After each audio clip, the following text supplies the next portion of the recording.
कुछ अनसर्टेनिटी परीक्षा की दिखाई पड़ रही है, लेकिन ये बादल छट जाएंगे।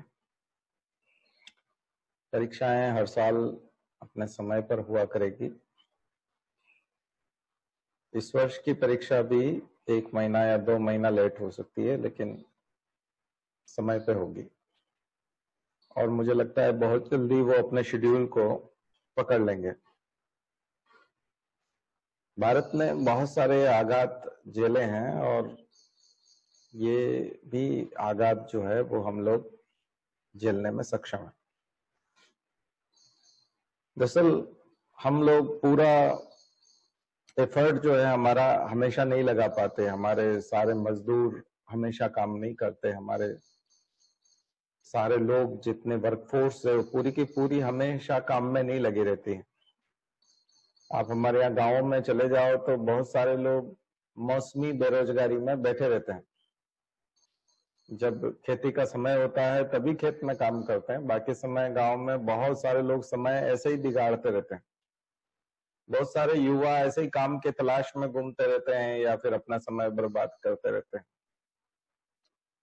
तो हम लोग बहुत सारे त्योहार मनाते हैं, लंबे लंबे उत्सव मनाते हैं। त्योहारों में हमारे यहाँ 1 महीना 15 दिन, गणेशोत्सव में 10 दिन, नवरात्रि में 9 दिन, कई सारे दिन। कावड़ यात्रा में जब हम लोग जाते हैं तो सावन का महीना पूरा हमारे युवा जो है वो बहुत सारे युवा इसमें निकाल देते हैं। ऐसा नहीं है कि हम लोग काम के प्रति या उत्पादन या इकोनॉमिक्स के सिद्धांत के आधार पर जब हम बात करें तो आदमी को हमेशा काम करते रहना चाहिए। वीकेंड जिसको वो मनाना बोलते हैं, शनिवार और रविवार का, तो वीकेंड वो मनाते हैं, लेकिन 5 दिन जम के काम करते हैं, फिर 2 दिन आराम करते हैं या फिर पूरा एंजॉय करते हैं वो। लेकिन भारत में अभी ये प्रथा नहीं है। भारत में हम लोग हमेशा एंजॉय करते रहते हैं ज्यादा, और जब काम करते हैं तो काम भी कर लेते हैं, और कुछ लोग नहीं करते हैं तो नहीं करते हैं। तो हमारे यहाँ का जो सिस्टम है थोड़ा सा पूरी दुनिया के सिस्टम से पूरा अलग है। इसलिए हम कब उबर करके आ सकते हैं, जब हमारे लोग काम करने का ठान लेंगे तो हम लोग उबर करके आ जाएंगे, बाहर निकल करके आ जाएंगे। रही बात उद्योगों की, तो बहुत सारे मामलों में हम लोग इंपोर्ट पे निर्भर हो गए थे। तो हो सकता है कि ये हमारे लिए एक जो है, जिस तरह का स्टिमुलस पैकेज गवर्नमेंट दे रही है, वैसे पब्लिक के लिए भी स्टिमुलस का काम करे कोविड, कि पब्लिक इसमें जाग जाए। दूसरा प्रायोरिटीज सेट करने का है कि प्राथमिकताएं कैसे तय करें हम, हमारे जीवन की, परिवार की, राष्ट्र की प्राथमिकताएं क्या हो। तो उन प्राथमिकताओं के विषय में भी, प्रायोरिटीज के विषय में भी चेंज आ सकता है। अब कोविड के बाद में लोग प्रायोरिटीज को चेंज कर सकते हैं, इसलिए परिवर्तन फिर दूसरी तरह से नजर आएंगे। तो भारत के लिए उतना निराशापूर्ण नहीं मानना चाहिए कोविड के इस फेज को। नुकसान हुआ है, लेकिन ये इकोनॉमिक्स के सिद्धांत के ऊपर है। यानी कि हम जब अर्थशास्त्र के क्लासिकल इकोनॉमिक्स के सिद्धांतों में जाते हैं तो हमको बहुत बड़ा लॉस दिखाई पड़ता है, क्योंकि वो प्रत्यक्ष तौर पे ऐसा होता हुआ दिखता है। लेकिन भारत में अदृश्य चीजें बहुत है, इनविजिबल चीजें इतनी ज्यादा हैं कि हमारी अर्थशास्त्र के, भारत का जो अर्थशास्त्र है वो बिल्कुल अलग है। और भारत में जो हैप्पीनेस का जो पैमाना है वो भी बुरा अलग है। इसलिए मुझे लगता है कि भारत जो है वो बिल्कुल एक अलग देश है, जिसकी तुलना दुनिया में दूसरे देशों से नहीं की जा सकती। यहाँ जो मजदूर है उसके जीवन में बहुत ज्यादा परिवर्तन नहीं आता, बहुत बड़ा परिवर्तन नहीं आता, क्योंकि उसकी आवश्यकताएं बहुत ज्यादा नहीं है। आदिवासी जो लोग हैं उनकी आवश्यकताएं बहुत ज्यादा नहीं। अब आप आदिवासियों के बीच में अभी कोरोना काल में चले जाएं तो उनकी जिंदगी में बहुत ज्यादा फर्क नहीं पड़ा होगा। आदिवासी पहले भी ऐसे ही रहते थे, अभी भी ऐसे ही रहते, अभी भी वो सब्सटेंशियल इकोनॉमी में है, निर्वाह अर्थव्यवस्था में है, और वो अपना रोजमर्रा की चीजों के लिए जंगल पर निर्भर करते हैं। तो करते हैं, बहुत सारे मामलों में करते हैं। उनका मार्केट में भावों का उतार चढ़ाव, और कौन सी चीज इंपोर्ट होना बंद हो जाएगी, कौन सी एक्सपोर्ट होना बंद हो जाएगी, इससे बहुत ज्यादा फर्क नहीं पड़ता। सबसे ज्यादा फर्क इंडिया में पड़ेगा जो अपर क्लास है, अपर मिडिल क्लास है और अपर क्लास है, जो उन ब्रांडेड चीजों का आदी है, जो डिजिटल चीजों का आदी है, जो डिजिटल युग में प्रवेश कर गया है खास करके, और अगर वहां से सर्विसेज आना शुरू नहीं हुई, वहां से समय पे अगर प्रोडक्ट्स आना शुरू नहीं हुए, तो उसको थोड़ा सा फर्क लग सकता है। लेकिन अगर हम 4-5 साल पहले जाएं, तो किसी ने अगर मान लीजिए 5 साल पहले पीसी खरीदा था और इस वर्ष वो नया पीसी खरीदने वाला था, नया कंप्यूटर लेने वाला था जिसमें एडवांस टेक्नोलॉजी है, लेकिन 5 साल से जब वो पुराने कंप्यूटर से काम चला रहा था, तो अभी वो अपने पुराने कंप्यूटर से काम चलाता रहेगा जब तक कि उसको नया नहीं मिल जाता। तो मुझे लगता है कि एक जीवन में वायबिलिटी जिसको कहते हैं, उसको बनाए रखने के लिए उतनी ज्यादा जरूरत नहीं है। खास करके जो मिडिल क्लास बन रहे थे, लोअर क्लास से मिडिल क्लास के जो ट्रांजिशन फेज में जो लोग थे, उनको सबसे ज्यादा झटका लगेगा, क्योंकि उस समय उनकी आमदनी बढ़ रही थी, उनको काम ज्यादा मिल रहा था, वो लोअर मिडिल क्लास की तरफ जाना चाहते थे और जा भी रहे थे। उन्होंने थोड़े अपने संसाधन जुटा लिए थे, छोटा मोटा मकान बनाना शुरू कर दिया था। ऐसे लोगों को सबसे बड़ा झटका लगा है। तो उनको थोड़ा सा उभरने में, या उन्होंने जो 1 साल का टारगेट रखा था, वो 2 साल 3 साल पे खिसक सकता है। आज हम बहुत सारी बात करेंगे आगे के लेक्चर में, जिसमें एमएसएमई से लेकर के सरकार के लोन से लेकर के और भी बहुत सारी चीजें हैं, उनकी चर्चा करेंगे। लेकिन उससे पहले मैं परीक्षा के ऊपर थोड़ी बात कर लेना चाहता हूँ। देखिए, परीक्षाएं हर साल अपने टाइम टेबल के हिसाब से होती रही हैं। मुझे लगता है इस वर्ष 1 या 2 महीने का डिले होगा, और 2-3 महीने का भी हो सकता है, लेकिन वो शेड्यूल कवर कर लिया जाता है। इंटरव्यू आते आते लगभग आप देखेंगे कि उसी शेड्यूल में हम लोग आ जाएंगे और परीक्षाएं देंगे। और खास करके सिविल सर्विसेज की परीक्षाएं और अच्छी तरीके से होंगी। उसका कारण ये है कि ज्यादा सीट्स भी हो सकती हैं आने वाले समय में, क्योंकि सिविल सेवा के अधिकारियों की जरूरत सबसे ज्यादा पड़ने वाली है।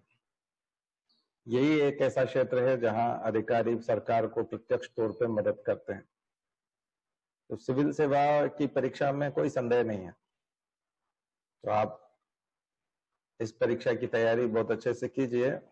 अब हम लोग जो है एक नया बैच शुरू करने वाले हैं 8 जून से। तो 8 जून से पहले पहले जिनका रजिस्ट्रेशन खत्म हो रहा है, वो लोग अपना 8 जून के लिए रजिस्ट्रेशन करा लें। फिर से नए सिरे से आपको क्लास ज्वाइन करनी पड़ेगी। तो ये जो समय है 10 से 12:30 वाला, 10 से 12 वाला, ये लगभग उनके लिए चला जाएगा जो नया बैच शुरू होगा। और जिन लोगों का अभी पीरियड बाकी है रजिस्ट्रेशन वाला, यानी कि आप आगे तक हमारे साथ जुड़े हुए हैं, वो लोग इसमें शामिल होंगे। जो लोग 8 जून से पहले पहले जिनका ऑफ हो रहा है, वो लोग जो है उनको रजिस्ट्रेशन कराना होगा, तब वो हमसे जुड़े रह पाएंगे। अब 1 तारीख से हम लोग एथिक्स की बात करेंगे 7 दिन। तो 5-6 क्लासेस जो हमारी होंगी वो एथिक्स के ऊपर होंगी, और उसमें जो पुराना जो आपको एथिक्स में बताया गया है समय समय पे, उसको भी रिवाइज करा करके एथिक्स के सत्यनिष्ठा और नीति शास्त्र वाला जो पूरा सिलेबस है, उसको हम लोग कवर करने की कोशिश करेंगे। करंट अफेयर्स की क्लासेस अभी जो अभी चल रही हैं, उसमें करंट अफेयर्स की क्लासेस अभी चलती रहेंगी। तो आप लोगों के लिए ये सूचना थी। और नया बैच जो शुरू होगा फिर से उसी टाइम टेबल से शुरू होगा। वही हम लोग इंडियन कल्चर और फिर हिस्ट्री और फिर ज्योग्राफी और फिर हिस्ट्री के बाद में पॉलिटी और फिर ज्योग्राफी, और उसी तरह से सिलेबस को कवर करते हुए साथ में करंट अफेयर्स को करते हुए आगे बढ़ेंगे और अगले साल के शेड्यूल तक ले जाएंगे। क्योंकि अब हर साल जो है एग्जाम जुलाई या अगस्त तक नहीं जाएगी, वो तो अपने तय शेड्यूल में मई जून में ही होगी कैलेंडर के हिसाब से। तो हम डिले नहीं कर सकते नए बैच को। नए बैच का डिले नहीं हो सकता। नया बैच जो शुरू होगा वो लगभग हम 1 जून से शुरू कर देते थे, तो इस बार हम 8 जून से शुरू कर रहे हैं। 1 सप्ताह हम लोग उसको डिले कर रहे हैं। तो उसका कारण वही है, कोविड है और बहुत सारी जो सिलेबस है वो परीक्षाएं चूंकि आगे खिसक गई हैं, तो थोड़ा होमवर्क और ज्यादा दिया जाएगा और ज्यादा होमवर्क आपको मिलेगा। जो लोग एमपीपीएससी के मेंस में सेलेक्ट होंगे, प्री में सेलेक्ट होंगे मेंस के लिए, उनके लिए हम अतिरिक्त 1 घंटे का बैच चलाएंगे। जब ऑफलाइन क्लासेस होंगी तब क्लास में चलाएंगे, और यदि ऑनलाइन रही तो उसको हम 12:30 से 1:30 तक जो है 1 घंटे का अलग बैच चलाएंगे उसको, और उसमें कोर्स को पूरा करने की कोशिश करेंगे। बाकी ये जो बैच है ये 10 से 12:30 का बैच बना रहेगा, 2.5 घंटे का बैच हुआ करेगा। और इसमें 8 तारीख से नए लोग शामिल होंगे, और जो लोग पहले से इसमें जुड़े हुए हैं वो जुड़े रहेंगे, लेकिन जिनका रजिस्ट्रेशन समाप्त हो रहा है 8 तारीख से पहले, उनको अपना रजिस्ट्रेशन फिर से कराना होगा। तो ये शेड्यूल रहेगा, तो आप लोगों के लिए सूचना थी। अब नए टाइम टेबल के हिसाब से जो लोग, जैसे अभी बीच में कुछ बच्चे जुड़े हैं, पिछले महीने जुड़े हैं, इसी महीने कुछ बच्चे जुड़े हैं, 2 महीने पहले जुड़े थे। अब वो उनकी एक शिकायत थी कि हमको बीच में से समझ में नहीं आ रहा है, टेस्ट आप जो ले रहे हैं उस टेस्ट में जो बिल्कुल प्राथमिक चीजें जो हमसे पूछी जा रही है वो भी हम नहीं जानते, तो क्या एनसीईआरटी पढ़ लें, क्या पढ़ लें। उनके लिए भी हम लोग अब आपको जो है 8 तारीख से बताना शुरू करेंगे कि बेसिक से आपको कैसे शुरुआत करनी है, कहाँ आप किस लेवल पे जा करके आपको शुरू करना है, एनसीईआरटी को कैसे पढ़ना है, दूसरे नोट्स अगर आपको पढ़ने हैं तो कैसे पढ़ना है, हमारे ही नोट्स को यदि आपको रिवाइज करना है या पढ़ना है तो कैसे पढ़ना है, उन सब की चर्चा होगी। इस बार नोट्स को काफी हद तक रिवाइज किया गया है, तो जब भी नया सेशन होगा अभी 8 तारीख से, तब तक आपको नया नोट्स भी अवेलेबल करा दिया जाएगा, रिवाइज्ड एडिशन जो है उसके, जिसमें 2019-20 तक की घटनाओं को और उनको अपडेट किया गया है। अभी लॉकडाउन का हमने काफी उपयोग किया है, सदुपयोग करते हुए उसका नोट्स को अपडेट कर लिया है, तो हिंदी इंग्लिश दोनों में अपडेशन हुआ है, तो नोट्स आपको उस तरह से अवेलेबल करा दिया जाएगा 8 तारीख के बाद। तो नोट्स वाला काम चेंज हो जाएगा, टेस्ट पेपर आपके रेगुलर होंगे, और हम सब्जेक्ट वाइज जैसे जैसे टेस्ट लेते जाएंगे, जैसे कल्चर पढ़ाया तो कल्चर का टेस्ट हो गया, तो जिस वीक में जो पढ़ाया जा रहा है सैटरडे संडे हमेशा टेस्ट हुआ करेगा।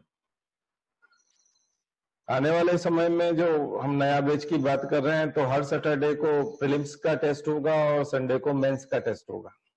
मेंस के हिसाब से प्रश्न पूछे जाएंगे और आपका टेस्ट होगा। और जब परीक्षाएं नजदीक आएंगी तब हम सैटरडे को जीएस का टेस्ट लेंगे प्रीलिम्स का, और संडे को सीसेट का टेस्ट लेंगे। तो ये जो शेड्यूल है ये साल भर बना रहेगा, तो जो लोग पहले से जुड़े हैं वो इसी को फॉलो करेंगे। कुछ लोग हमसे ज्योग्राफी से जुड़े थे, तो ज्योग्राफी का पहले का जो हिस्सा है वो छूट गया है, वो अब पूरा होगा। कुछ लोग साइंस टेक से जुड़े थे, तो साइंस टेक से पहले जो हिस्सा हुआ था वो अब आपका कवर हो जाएगा। तो जो जब आया है और जिसका जितना छूट गया है उसका हिस्सा पूरा कर दिया जाएगा, और इस तरह से आपका एंटायर सिलेबस कंप्लीट कर दिया जाएगा।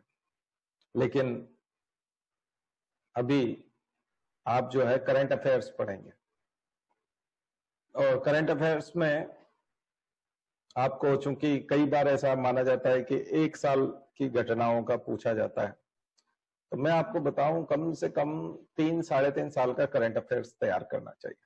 उसका कारण ये होता है, ऐसे तो 5 साल का करना चाहिए, एक आइडियल करंट अफेयर्स जो है वो 5 साल का होता है, खास करके सरकार बदली हो तो। क्योंकि सरकार का बदलाव अभी 2019 में हुआ है, अगर आप 2018 के एग्जाम में बैठ रहे होते तो आपको लगभग 2013 से करंट अफेयर्स करना चाहिए, उसका कारण ये होता है कि उस सरकार के द्वारा जितने काम किए गए हैं उन सब की हिस्ट्री ज्यादा पूछी जाती है। तो 2013 में सरकार आई और 2013 में यदि कोई प्रोग्राम लॉन्च किया है तो उसको 2018 में भी पूछा जा सकता है। और चूंकि यही सरकार 6 साल पहले से है, कई अपने कामों को दोहरा रही है। मोदी सरकार की एक स्टाइल ये रही है कि ये अपनी जो पिछली गवर्नमेंट थी उसकी जो योजनाएं थी उनको कंटिन्यू कर रही है। तो वो चीजें जो है वो आपको इसमें देखने को मिलती है परीक्षा में प्रश्नों के रूप में। तो ऐसा नहीं है कि कोई 1.5 साल का जी, कई लोग पूछते हैं कि सर कब से कब तक का करंट अफेयर्स कर लें, तो ऐसा नहीं होता। और आगे का भी करना पड़ता है। कई बार जैसे एग्जाम हो रही है जून में, लेकिन हमने ऐसे सवाल देखे हैं कि दिसंबर 2015 में 15 दिसंबर को एक सम्मेलन होने वाला है, उसकी तैयारियां पहले से होने वाली हैं, अंतर्राष्ट्रीय सम्मेलन है। और इंटरनेशनल समिट की तैयारियां जो है वो आपकी जनवरी से शुरू हो गई है, होना दिसंबर में है। तो उसका जो एजेंडा है और उसके जो उद्देश्य है और उसके जो प्रोग्राम है वो आपसे जून में पूछे जा सकते हैं। तो करंट अफेयर्स में ऐसा नहीं है कि जो घटना नहीं हुई है या जो सबमिट नहीं हुआ है उसके बारे में नहीं पूछा जाएगा। भविष्य में होने वाला 6 महीने बाद होने वाला है उसको भी पूछा जा सकता है। तो कई बार ऐसे प्रश्न आए हैं कि अभी सम्मेलन हुआ नहीं है लेकिन उसकी थीम पूछी गई है कि वो किस थीम पे होने वाला है, उसका उद्देश्य क्या है। तो ऐसे सवाल आ जाते हैं। तो ये जो जागरूकता है इसकी कोई सीमा नहीं है कि आप जो है इस तारीख से इस तारीख तक का कर लें। इसलिए जब हम आपको कोई लेक्चर देते हैं तो उसके साथ साथ कई तरह के कंसेप्ट्स बताते हैं, कई सारे फैक्ट्स बताते हैं। तो फैक्चुअल और कंसेप्चुअल पार्ट जो है वो किसी भी समय का हो सकता है। जैसे अंतर्राष्ट्रीय स्तर पर यदि महिलाओं की कोई बात चल रही है तो मैंने आपको बताया था कि बीजिंग समिट, महिलाओं के संबंध में बीजिंग सम्मेलन हुआ था, वो अंतिम था एक तरह से संयुक्त राष्ट्र के रूप में। तो संयुक्त राष्ट्र जो है वो महिलाओं के लिए सम्मेलन कब कब करता रहा है, तो बीजिंग डिक्लेरेशन, बीजिंग घोषणा पत्र। तो ये जो चीजें हैं ये पास्ट में हो चुकी हैं। जिनको 25 साल हो गए हुए, जिनको 30 साल हो गए, लेकिन वो इस साल के प्रश्न में भी आता है। क्यों? क्योंकि उसका जिक्र आ रहा है। तो जब कभी भी आपके करंट अफेयर्स में किसी चीज का जिक्र आता है तो वो चाहे 10 साल पहले हुआ हो, उसके कंसेप्ट आपको अभी क्लियर करना पड़े। अब जैसे आपने अभी देखा था एक गेस्ट ट्रेजेडी और हो गया, तो ये जो गैस ट्रेजेडी हुआ विजाग वाला, विशाखापट्टनम में आपने देखा कैसे लोग जो है वो गैस के कारण उनकी जाने गई है। तो भोपाल गैस ट्रेजेडी तो अपने आप उसके रिलेवेंस में आ गया। अब आप कहेंगे ये तो बहुत पुरानी घटना है, इसको आप अभी यहाँ करंट अफेयर्स में क्यों पूछ रहे हैं? तो नहीं आएगा ना, वो घटना ठीक वैसी हुई है इसलिए उसकी चर्चा इसके साथ होगी और उसका प्रश्न आएगा। इसलिए करंट अफेयर्स कभी मरता नहीं है। करंट अफेयर्स का मतलब ये नहीं है कि आप इस मार्च से लेकर के इस मार्च तक का कर लें। हाँ, यहाँ के फ्रीक्वेंसी ज्यादा होगी प्रश्नों की। पिछले 1 साल के जो प्रश्न है वो ज्यादा पूछे जाएंगे, लेकिन इधर उधर से नहीं पूछे जाएंगे, यानी आगे से नहीं पूछे जाएंगे, उससे आगे आने वाले प्रश्नों को नहीं पूछा जाएगा और पीछे के प्रश्नों को नहीं पूछा जाएगा। ये गलत बात है। ये कोई न कोई कमजोर रणनीति वाले जो टीचर होते हैं वो ऐसा बता देते हैं। बाकी आपको पूरा करंट अफेयर्स करना है, जितनी भी घटनाएं हो चुकी हैं उन सब के रिलेवेंस ढूंढने हैं। इस साल कहाँ उनका रिलेवेंस बैठता है, कैसे वो इंपॉर्टेंट हो जाता है, क्यों हो जाता है, और आने वाले समय में यदि कोई सुगबुगाहट है, कोई ऐसा सम्मेलन हो रहा है या कोई घटना होने वाली या ऐसा कुछ हो रहा है, भौगोलिक घटनाएं, खगोलीय घटनाओं की सूचनाएं पहले से आ जाती है कि इस दिन ऐसा ऐसा होगा, इस दिन साईजीगी होगी, इस दिन जो वीनस है वो चंद्रमा के बहुत नजदीक हो जाएगा, इस दिन ऐसा हो जाएगा, इस दिन ऐसा नजारा दिखाई देगा। तो वो तो पहले से घोषणा हो जाती है और वैसी घटना हुई नहीं होती, लेकिन आपसे पूछा जाता है परीक्षा में। तो परीक्षा में जो पूछने का दायरा है वो कोई इसका लिमिटेशन नहीं है कि ये फाइनेंशियल ईयर की तरह 1 अप्रैल को शुरू होता है और 31 मार्च को खत्म हो जाता है, ऐसा नहीं है। इसलिए आपको टीचर कुछ बताता है और फिर आप वहां जाके गाली देते हैं कि ये प्रश्न तो ऐसा आ गया और टीचर ने तो ये बताया था। तो ये नए बच्चों में बहुत भ्रांति होती है। जब आप पढ़ाई शुरू करते हैं तो आपके अंदर एक ये बहुत होता है कि यानी मैं पूरा एग्जाम कब्जे में कर लूं। पूरा एग्जाम आप इस तरह से कब्जे में नहीं कर सकते। आपको बहुत सारे कंसेप्ट्स तैयार करने पड़ेंगे, बहुत सारी चीजें तैयार करनी पड़ेंगी। लेकिन अब चूंकि समय कम रहता है और आपके पास तो साल तो तैयारी करने का 1 साल या 2 साल है, उसी में आपको तैयारी करनी पड़ती है। तो कैसे आप तैयारी करें, इसलिए टीचर कई बार बता देते हैं कि आप 1 साल का करंट अफेयर्स तैयार कर लीजिए। लेकिन आप 1.5 साल का कर लें तो और अच्छा, 2 साल का कर लें तो और अच्छा, 3 का कर लें तो बहुत ही बढ़िया। और पुराने कंसेप्ट जो इंपॉर्टेंट कंसेप्ट हैं वो निकाल निकाल करके ले आए। देखिए इकोनॉमिक स्लो डाउन आया है, तो इकोनॉमिक स्लो डाउन जो पहले आया था कभी, आर्थिक महामंदी 1929 की यूएस की, और फिर सब प्राइम क्राइसिस अभी 2007 का, और ये 2020 का कोविड वाला स्लो डाउन, तो इन तीनों की आप तुलना कर सकते हो। तो तीनों रिलेवेंस, तीनों का अपना एक प्रासंगिकता बैठती है और आप एक दूसरे में उसका संदर्भ देकर के आंसर दे सकते हो। तो ये कला जो है ये मेंस में आपको काम आती है। हवाई दुर्घटनाएं होती रहती हैं, तो पहले जितनी भी हवाई दुर्घटना, इसलिए आप देखते हो न्यूज में जब कभी भी कोई भी चीज आती है ना कि पाकिस्तान में एयर क्रैश हो गया, एयरप्लेन क्रैश हो गया, तो पुराना भी नहीं, क्या नहीं है, पहली बार नहीं हुआ है, ऐसा पहले भी हुआ था, 2016 में भी हुआ था, 2010 में भी हुआ था, उससे पहले भी हुआ था, इतने लोग मारे गए थे, इस दिन हुआ था, इस फ्लाइट का नाम ये था, आया समझ। तो ये चीजें जो है ये संदर्भ के साथ दी जाती हैं पिछली, और उनमें से कोई भी आतंकवादी घटनाओं के बारे में भी ऐसा ही है। कश्मीर के मामले में ऐसा ही है, क्योंकि कश्मीर की समस्या बहुत पुरानी समस्या है, उसके लिए समय समय पर प्रयास किए गए हैं, संसद में बहुत सारी चर्चाएं हुई हैं, सरकारी और गैर सरकारी प्रयास हुए हैं, उन सब का अपना एक इतिहास है।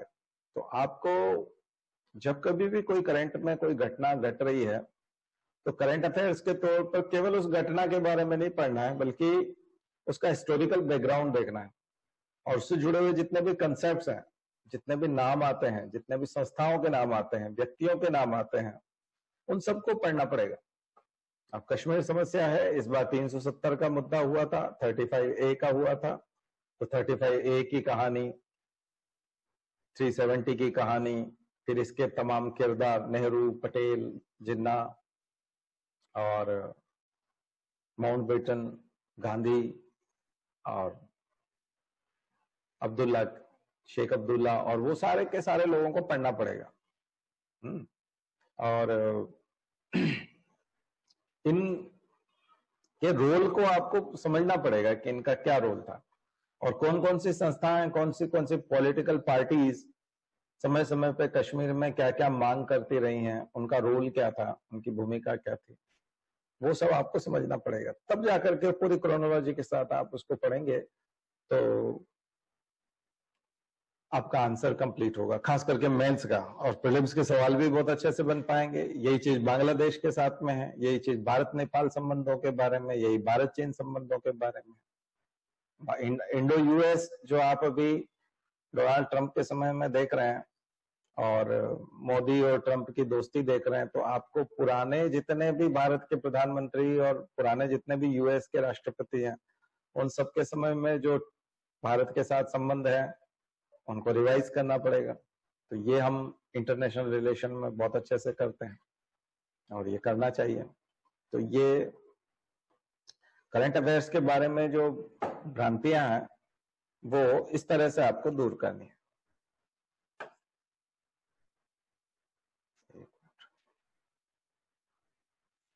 तो मुझे लगता है कि ये वाली चीज आपके दिमाग में क्लियर हो गई होगी। तो हम लोग जो पढ़ाई करने जाते हैं तो हम लोग तमाम कंसेप्ट्स को, पुरानी चीजों को भी लेके इसीलिए आते हैं, आपके सामने बात करते हैं।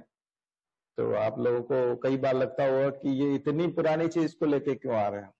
ये अभी की बात क्यों नहीं करते, आज की बात क्यों नहीं करते? तो आज की बात तो करते ही हैं, साथ साथ पहले की चीजें भी करना पड़ती है। इकोनॉमिक्स में भी ये कोई सा भी पैकेज है तो पैकेज के बारे में एनसीईआरटी के और इसके बारे में थोड़ा सा आपको बता दें। एनसीईआरटी की बात इसलिए करते हैं लोग क्योंकि उसमें बेसिक्स हैं, जो बहुत सारे फंडामेंटल्स हैं और कुछ बेसिक टर्म्स हैं जिनको आपको समझना चाहिए। जैसे जैसे हम रशियन रिवॉल्यूशन की बात करें या फ्रेंच रिवॉल्यूशन की बात करें तो उसका इतिहास बहुत ही छोटे से रूप में समझाया होता है, और बाद में जब आप पूरी किताब ही फ्रेंच रिवॉल्यूशन के ऊपर पढ़ लेंगे तो बात अलग है, लेकिन उसमें समय लगता है। तो हम छोटी छोटी चीजों को छोटे रूप में वहां समझ लेते हैं, यानी कि वहां अंडरस्टैंडिंग हो जाती है, उसके डीप में आप नहीं जा पाते। जैसे हम बात करें असहयोग आंदोलन की, तो असहयोग आंदोलन कब शुरू हुआ था, नॉन कॉपरेशन मूवमेंट कब शुरू हुआ था, और उसके प्रमुख कार्यक्रम कौन से थे, उसका क्षेत्र कितना व्यापक था, और उसके परिणाम क्या रहे। तो ये जो मुख्य बातें हैं ये आप एनसीईआरटी में जाकर के समझ लेते हैं और आपका क्लियर हो जाता है। लेकिन जब आप हिस्ट्री को ऑप्शनल के तौर पे पढ़ते हैं या हिस्ट्री को, मॉडर्न हिस्ट्री को और गहराई से पढ़ते हैं, बहुत सारी किताबें पढ़ते हैं, तब आप थोड़ा सा नॉन कॉपरेशन मूवमेंट की पृष्ठभूमि में बहुत चले जाते हैं, बहुत डीप में चले जाते हैं, और वहां जाकर के आप ये समझने की कोशिश करते हैं कि नॉन कॉपरेशन मूवमेंट के कारण और कितने सारे थे, ऐसी कौन कौन सी बातें हुई थी, गांधी के मन में क्या चल रहा था उस समय, दूसरे नेता कांग्रेस के नेताओं के मन में क्या चल रहा था, कौन कौन से छोटे ऐसे रीजनल मूवमेंट्स थे जो बड़े नॉन कॉपरेशन मूवमेंट में मर्ज हो गए थे, कौन कौन से रीजनल लीडर्स थे जिन्होंने जलियांवाला बाग हत्याकांड के बाद में एकदम से अपने आप को एक नेशनल लेवल पर जो है कैंपेन करने के लिए अपने आप को मर्ज किया। ऐसी बहुत सारी चीजें जो है वो आपको असहयोग आंदोलन के बारे में जानने को मिलेगी। फिर उसकी जो परिणाम है और उसके जो असहयोग आंदोलन के वापस लेने के जो कारण है उसकी डेप्थ में आप जाते हैं, तो वो कम से कम आप 70 पेज में, कई बार 700 पेज में भी पढ़ सकते हैं। कुछ ऐसी किताबें भी हैं जो 700 पेज में आपको असहयोग आंदोलन के बारे में बताती हैं, और कुछ बुक्स 70 पेज में। सामान्यतः सब बड़ी किताबें जो है वो 70 पेज में समाप्त करती हैं, लेकिन यहाँ जो है वो 2-2.5 पेज में आपको असहयोग आंदोलन एनसीईआरटी बता देता है। तो एनसीईआरटी में जब आप केवल नॉन कॉपरेशन मूवमेंट को देखते हैं तो लगभग 2-2.5 पेज में खास खास बातें आपको सारा बता देता है। तो जो लोग एक साल में तैयारी कर लेते हैं आईएएस की और एग्जाम निकाल ले जाते हैं, वो लोग क्या करते हैं कि वो इतना डीप में नहीं पढ़ते, 70 पेज 700 पेज तक नहीं जाते। वो लोग जो है वो 2-2.5 पेज में पढ़ करके फिर कोई नोट्स पढ़ लेते हैं या किसी का बना बनाया आंसर पढ़ लेते हैं और उससे कुछ अंदाजा लगाने की कोशिश करते हैं और एग्जाम में लिख देते हैं, तो वो आ जाता है, काम हो जाता है। लेकिन मुझे लगता है कि हमें कोशिश करना चाहिए कि हम एक बीच का रास्ता निकालें, कि एनसीईआरटी से परिचय प्राप्त करें और 70 पेज का एक छोटा नोट्स बनाएं जो करीब 7 पेज के बराबर का हो, तो हमको असहयोग आंदोलन 700 पेज में भी न पढ़ना पड़े और 70 पेज को रटना ना पड़े और 2.5 पेज से काम न चलाना पड़े। क्योंकि 2.5 पेज में जब असहयोग आंदोलन पढ़ेंगे तो परीक्षा में लिखेंगे तो उसकी क्वालिटी में अंतर आ जाएगा, है ना। परीक्षा में वैसे सिंपल भाषा में लिखना चाहिए, बहुत ज्यादा कठिन भाषा की आवश्यकता नहीं होती है, लेकिन फैक्ट्स तो देना पड़ेंगे। जो जितने ज्यादा फैक्ट्स और कंसेप्ट्स देगा वो उतने ज्यादा मार्क्स लेके आएगा। तो हम लोग 2.5 पेज में काम न चलाना पड़े और 70 पेज को छोटा करके 7 पेज तक लेके आए। तो एनसीईआरटी से केवल अंडरस्टैंडिंग बनाए 2.5 पेज से, और फिर जो 70 पेज है उनका नोट्स 7 पेज में लेके आए। तो परीक्षा के दिनों में हमको 7 पेज ही पढ़ना पड़ेंगे, तो रिवाइज करते समय में उन 7 पेज को रिवाइज करने से हमारा नॉन कॉपरेशन मूवमेंट कंप्लीट हो जाता है। लेकिन 700 पेज वाली किताब को हाथ न लगाएं, क्योंकि वो फिर आपका ऑप्शनल है तो जरूर पढ़ना चाहिए। ऑप्शनल हिस्ट्री है तो फिर आपको असहयोग आंदोलन 700 पेज में भी पढ़ना पड़ सकता है, वो मिल जाएंगे आपको। ऐसी बहुत सारी किताबें हैं जो लोगों ने बनाई हैं, खास करके लेकिन आप इग्नू का मैटर देखेंगे तो आपका बैलेंस्ड है। इग्नू का मैटर जो है वो काफी हद तक बैलेंस्ड है, वो 20 पेज के आसपास होता है। उसने असहयोग आंदोलन लगभग 15 से 20 पेज में बताया होता है, तो ऑप्शनल के लिए वो भी सफिशिएंट है, उसके लिए भी 70 और 700 पेज जाने की जरूरत नहीं। ऑप्शनल के हिसाब से भी ठीक है। तो और जीएस के हिसाब से तो बहुत ही अच्छा मार्क्स आता है, फिर आपका हिस्ट्री फेवरेट हो जाता है। यानी कि हिस्ट्री से रिलेटेड कोई क्वेश्चंस जो आएंगे उनको आप बहुत अच्छे से परफॉर्म कर पाएंगे उसमें। तो मुझे लगता है कि सबसे बेस्ट अगर आपका सोर्स अगर हो सकता है तो वो इग्नू का मटेरियल हो सकता है। ई ज्ञान कोश पे जाए, वहां नॉन कॉपरेशन मूवमेंट सर्च करें और उससे जो निकालेंगे हिस्ट्री मॉड्यूल में जाकर, हिस्ट्री के उसमें जाकर के इलेक्टिव कोर्सेस में, वहां से आप अगर निकालेंगे तो बहुत आसान हो जाएगा।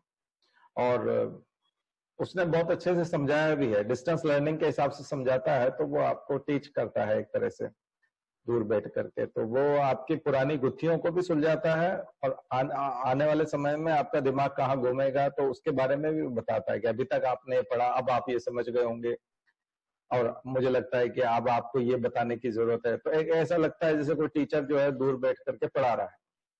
तो इग्नू का नोट्स जो है आपको काफी हद तक मदद करता है।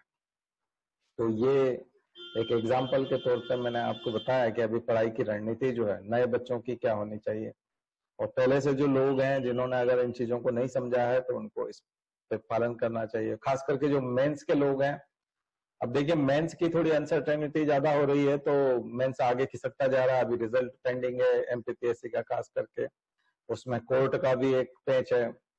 तो कोर्ट अभी उसको कितनी प्रायोरिटी देता है, फिर गवर्नमेंट अपनी कितनी विल पावर दिखाती है एग्जाम के प्रति, फिर कोविड कितनी अनुमति देता है लोगों की गैदरिंग होने के लिए। और मेंस का एग्जाम लेना थोड़ा सा एक अलग है, क्योंकि मेंस का एग्जाम लंबा चलता है, एक दिन का नहीं होता, 5 दिन का होता है, 6 दिन का होता है। और फिर उसमें 3 घंटा वो बैठते हैं, फिर कॉपी चेक होने के लिए जाती है, तो वहाँ ऑप्टिकल मार्क रीडर ओएमआर नहीं होता, वो वहां पर मैनुअल कॉपी चेक होगी, तो उसका कॉपी चेक के गैप का कितना दिन देखना पड़ेगा, यानी कि कॉपी कम से कम 15-20 दिन पड़ी रहे एग्जाम होने के बाद, फिर उसको लोग चेक करें। इन्फेक्शन के लिए, सैनिटाइज करने के लिए बहुत सारी चीजें हैं जिसमें उनको ध्यान रखना पड़ेगा। तो मेंस का कुछ कहा नहीं जा सकता है कि प्रीलिम्स का रिजल्ट कब आएगा और मेंस कब होगा, ये कुछ फिक्स नहीं है। लेकिन आपको तैयारी पूरी रखनी पड़ेगी, और जितना तैयारी का समय मिल रहा है, मुझे लगता है ऐसे समय में आपको नोट्स, जिनके नोट्स बना करके पढ़ने की आदत नहीं है, उनको नोट्स बना करके और रोज लिख करके आंसर लिखने की आदत बनानी चाहिए। तो आज हमने आप दोनों तरह के लोगों के लिए बात की है। और प्रीलिम्स के लिए जो तैयारी कर रहे हैं वो ज्यादा से ज्यादा टेस्ट दें। इंटरनेट पर बहुत सारे टेस्ट पेपर अवेलेबल है, थोड़े से स्टैंडर्ड, थोड़ा स्टैंडर्ड बनाए रखें उसका। कल हमने एक टेस्ट लिया था और उसका फ्लेवर कुछ अलग होगा डेफिनेटली। अभी तक जो आप टेस्ट दे रहे थे, लगभग आप 30 टेस्ट दे चुके हैं, कल 31वें नंबर का टेस्ट था। तो 30 टेस्ट जो आपने दिए हैं वो लगभग अलग फ्लेवर के थे, और कल जो 31st नंबर का टेस्ट है, और आने वाले अब जितना हमको अनुमति मिलेगी टेस्ट देने की, मुझे लगता है कि 10 टेस्ट और दे पाएंगे हम लोग आसानी से। क्यों दे पाएंगे? क्योंकि परीक्षा लगभग 2 महीने बाद होती है। अभी आ जाएगा कुछ दिन बाद कि परीक्षा कब होने वाली है, तो लगभग 2 महीना डिले होती है, तो हम 10 टेस्ट और दे पाएंगे, तो 40 टेस्ट हो जाएंगे हमारे। और पहले जो मंथली सब्जेक्ट वाइज टेस्ट हुए हैं वो अलग चीज है, वो हम लोग लेते रहे, लेकिन अभी एग्जाम के पर्पज से ही हम लोगों ने इतने सारे टेस्ट लिए हैं। तो ये जो नेक्स्ट 10 टेस्ट हैं, ये अलग फ्लेवर के होंगे आपके, थोड़ा सा ये जो अभी आपका कल से शुरू हुआ है वो फ्लेवर उसका रहेगा। तो सबसे पहले तो मैं चाहता हूं कि आज आप मुझे कमेंट बॉक्स में अपने टेस्ट के मार्क्स बताएं। मैं बहुत उत्साहित हूं उसको लेके, और उत्सुक हूं कि आपके मार्क्स जानना चाहता हूं। आप मुझे कल के टेस्ट के मार्क्स बताइए, उसके आधार पे हम टेस्ट की रणनीति बनाएंगे अब आगे से। और ओके, ठीक है। हम्म और बताओ भाई, सभी लोगों ने टेस्ट दिया है कि नहीं? लोगों ने छोड़ दिया?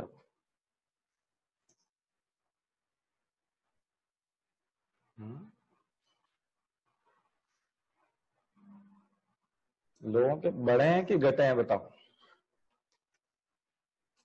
पहले से फायदा हो रहा है ना नए टेस्ट में, कि नया टेस्ट परेशान कर रहा है? पहले ठीक था। हम्म?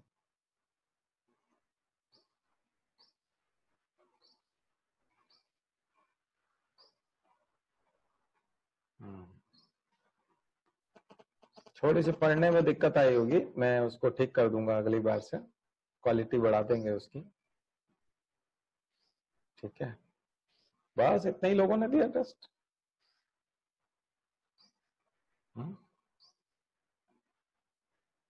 और कहाँ गए भाई?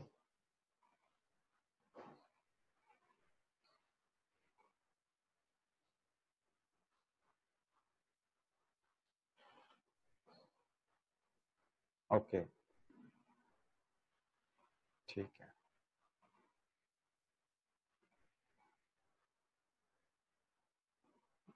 इस वर्जन में आपको सीखने को ज्यादा मिलेगा, अलग तरीके का है। और हम इस बार क्वालिटी और बढ़ा रहे हैं उसकी। गुड, क्या बात है, बहुत बढ़िया। मतलब पढ़ रहे हो आप लोग? अच्छा। हम्म। तो चलिए फिर, तो इस बार जो है आपको रणनीति में बहुत सारा परिवर्तन देखने को मिलेगा। नया बैच जो शुरू होगा उसमें आप जो शामिल होंगे उसमें भी काफी कुछ सीखने को मिलेगा। बस ये है कि आपको रजिस्ट्रेशन प्रॉपर करवाना पड़ेगा, फीस फिर से जमा करवानी पड़ेगी जिन लोगों का शेड्यूल पूरा हो गया है। और बाकी हम शुरू करते हैं आज का कार्यक्रम। चलिए, थोड़ा ब्रेक है।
फिर से वही जो है इकोनॉमिक्स वाली बात है। चलिए, funding of governments plan from here on will need to be based on many more avenues other than only privatization of PSUs।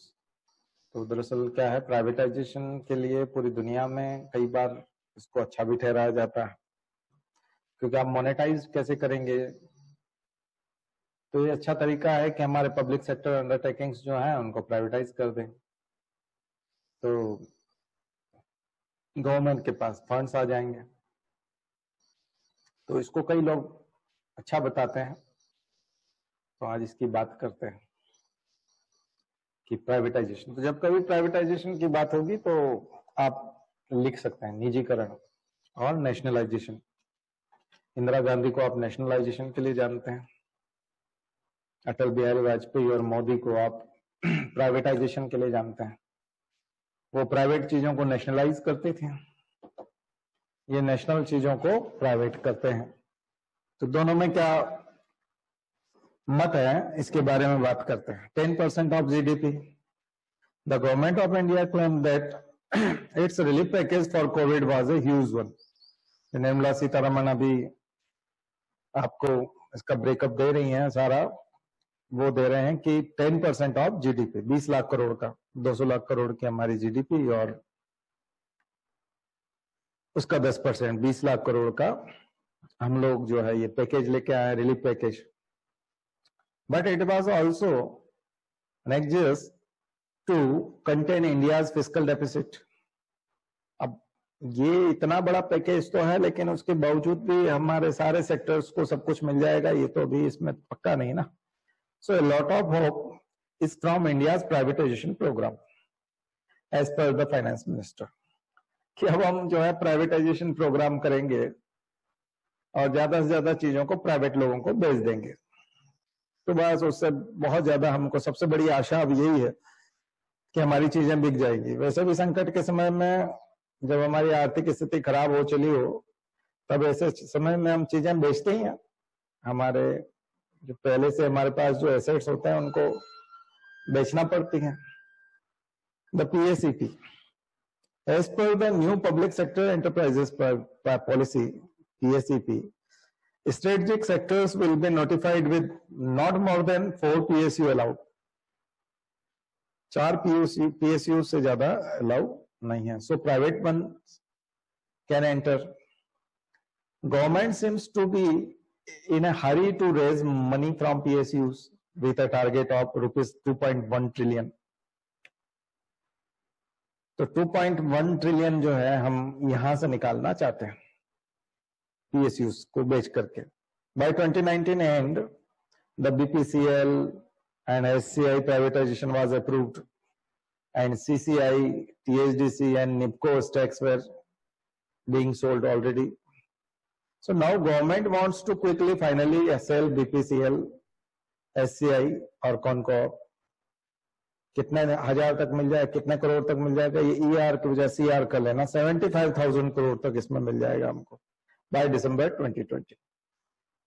तो air India is also up for grabs. तो एयर इंडिया के कोई खरीदार नहीं आ रहे हैं, लेकिन air India भी बिकने को तैयार है। हमारा एयर इंडिया भी लाइन में है, इसको भी बेचा जाना है। ट्रेंड तो वर्ल्ड ओवर, अब ऐसा नहीं कि भारत सरकार ही हमारे यहाँ PSU उसको बेच रही है, पूरी दुनिया में अब ये ट्रेंड है कि PSU बेचे जाएं, प्राइवेट सेक्टर को दिए जाएं। Governments to do go for privatisation, but that's a one-off benefit made by selling profitable firms at a good price। अब ये एक और खतरनाक चीज है, क्योंकि प्रॉफिटेबल फर्म्स को जब बेचा जाता है तो उसकी प्राइस तो अच्छे मिलते हैं, लेकिन प्रॉफिटेबल भी है वो। कई बार अब जब हम मिनी रत्न, नवरत्न और महानवरत्न को बेचने की बात करते हैं तो हमारे यहाँ पे भी सवाल उठ खड़े होते हैं। So the bigger question today is where are the buyers और these firms in India। खास करके हमारे यहाँ सबसे बड़ा प्रश्न ये है कि बायर्स कहाँ हैं, इनको खरीदेगा कौन। और खास करके ऐसे समय में, कोविड क्राइसिस के समय में, जब इतना बड़ा संकट आया हुआ है, ऐसे समय में खरीदने वाला इनको कहां से मिल गया। सो COVID-19 makes new big investments very dicey. तो अभी तो बहुत खतरनाक है और बहुत ज्यादा रिस्की हो जाता है कि कोई आदमी जो है बड़ा इन्वेस्टमेंट करे COVID-19 में। तो कोई बड़ा इन्वेस्टमेंट करने से रहा, तो जब आपका COVID-19 नहीं था, ये क्राइसिस नहीं था, कोरोना वायरस क्राइसिस तो अभी आया है। इससे पहले भी जब आपको एयर इंडिया कोई नहीं खरीद रहा था, तो अभी आपको कौन मिल जाएगा इसका खरीदार? The big daddies, these are a few very powerful oligopolies in India. देखिए, ओलिगोपोली, मोनोपोली, मोनोप्सोनी, ओलिगार्की, ये सब चीजें जो है ये आपको बता चुके हैं। तो already controlling a large part of economy. Oligopolies जो हैं वो सारे के सारे इकोनॉमी के बहुत बड़े हिस्से में कब्जा जमाए ऑलरेडी बैठे हैं। If they acquire this PSUs, then it would be the beginning of the oligarchy in India. अगर ओलिगार्की आ गया तो फिर वही प्लूटोक्रेट्स के हाथ में चला जाएगा, यानी कि कुछ लोग जो है वो देश चलाएंगे, जैसा रशिया में होता है। व्लादिमीर पुतिन के 30-40 लोग जो हैं वो उसके खास हैं और वो उसके इर्द गिर्द रहते हैं। और व्लादिमीर पुतिन ने पूरे रशिया का जितना भी साम्राज्य है, इकोनॉमी है, वो 29-40 लोगों को दिया हुआ है। अब वही 30-40 लोग जो हैं वो सारे डिसीजन, फंडिंग, इलेक्शन, पूरा इलेक्शन तो क्या है, वो एक तरह की मोनार्की टाइप ही हो गया है। लेकिन ओलिगार्की मतलब वो हो गया कि कुछ लोगों के हाथ में एक तरह से सारे डिसीजन चले जाना, इकोनॉमिक डिसीजन चले जाना। तो क्या भारत में भी वही अडानी अंबानी वाली सरकार, सूट बूट की सरकार जब हम लोग कहते हैं, तो केवल अडानी अंबानी की सरकार रह जाएगी जिसमें बिग डैडीज के हाथ में चला जाएगा, ओलिगार्की हो जाएगा? क्या उसकी शुरुआत होने जा रही है?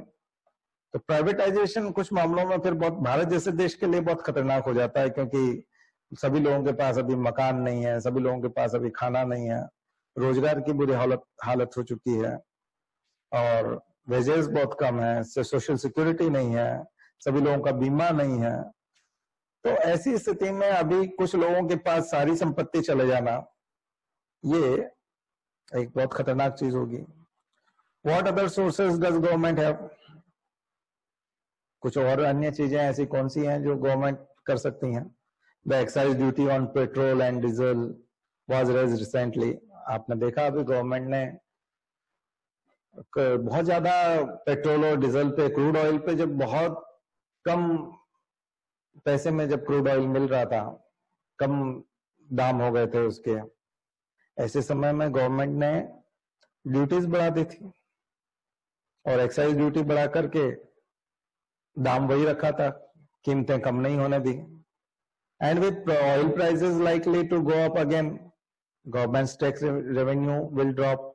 अब चूंकि ऑयल प्राइसेस जो होती हैं, क्रूड ऑयल हमेशा तो उस स्तर पे नहीं रहेगा जो माइनस वाले लेवल पे चला गया था, अब वो फिर से राइज होगा।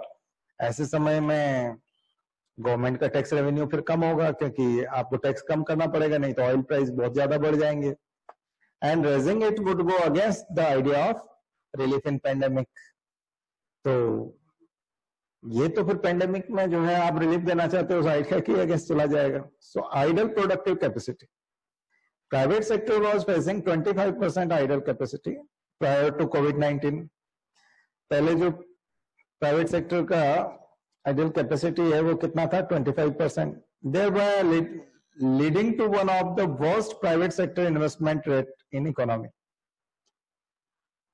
तो ये तो already private sector investment rate जो है वो बहुत कम है। Any package must boost their spending power.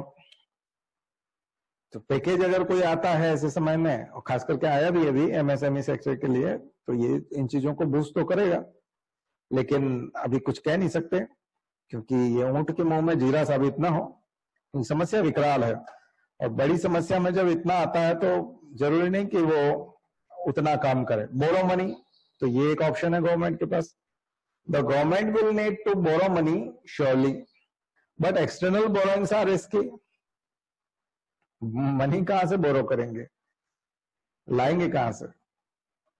तो अगर एक्सटर्नल बोरोइंग होगी तो बहुत ज्यादा risky. And worth it only when local GDP can be made to grow fast enough to repay quickly. अब ये है कि नॉट पॉसिबल टू, अब आप रीपे कब करेंगे? अच्छा, बोरो कर लेंगे और आप कहीं से ले भी आए पैसा उधार, तो इसका वर्थ तभी तक है कि जब आप local GDP can be made to grow fast, यानी कि हम अपना जीडीपी बहुत अच्छे से ग्रो करें, फास्ट ग्रो करें, यानी कि तेजी से बढ़ाएं जीडीपी और देन उसको रीपे करें जल्दी से। तो ये तो पॉसिबल नहीं लग रहा अभी, क्योंकि हमारी स्थिति अभी ऐसी नहीं है कि हम एक्सटर्नल बोरोइंग को इतना जल्दी रीपे कर पाएंगे। सो INR यानी इंटरनेशनल जो हमारी करेंसी है रुपी, उसका डिवेल्यूएशन करें। और डिप्रिसिएशन तो मैंने बताया था आपको कल कि डिप्रिसिएशन जो होता है वो हमारे हाथ में नहीं होता, वो मार्केट के तहत आता है।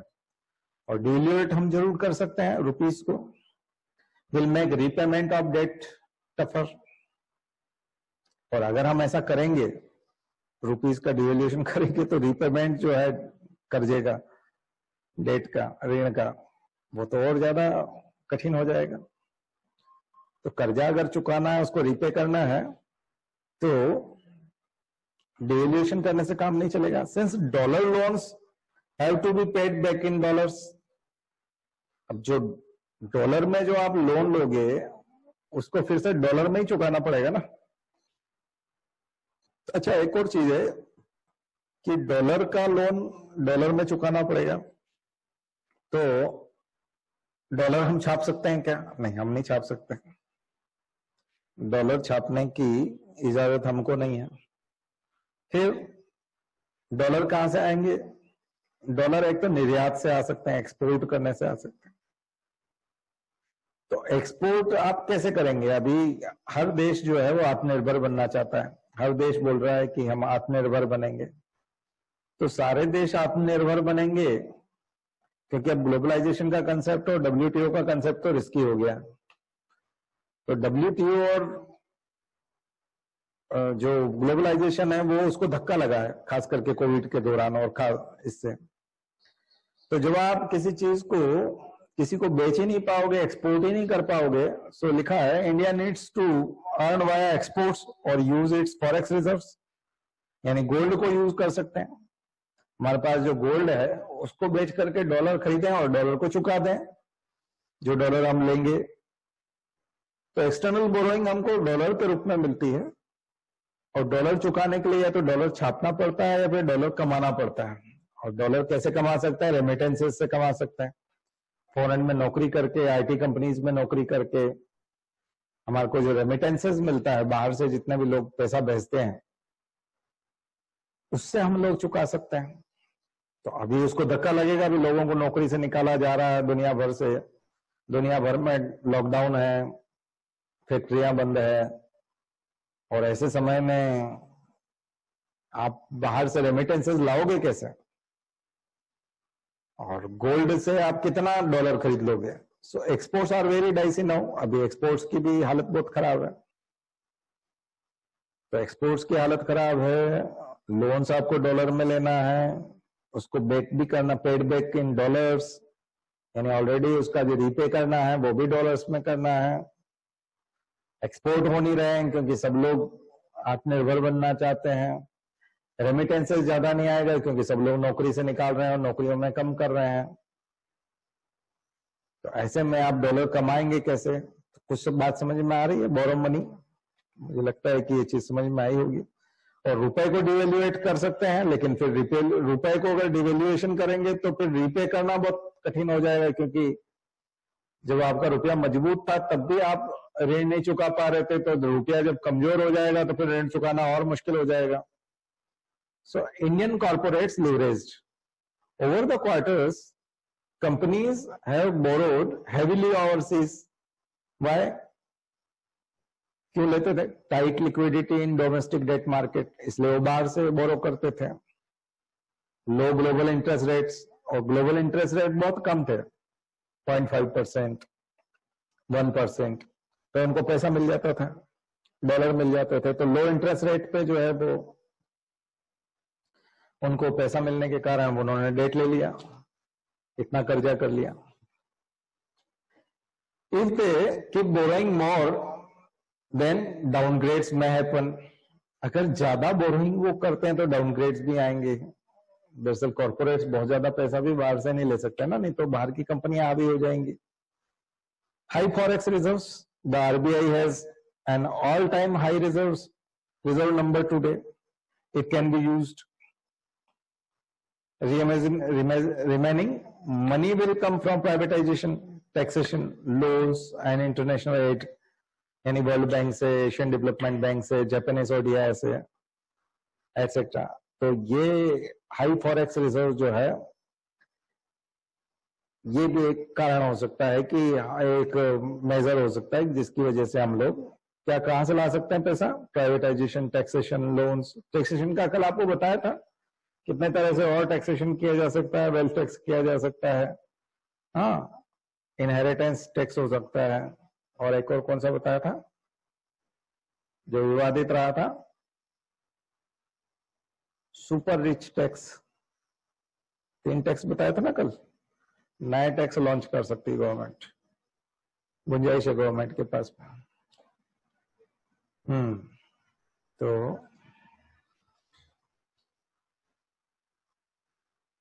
चलिए,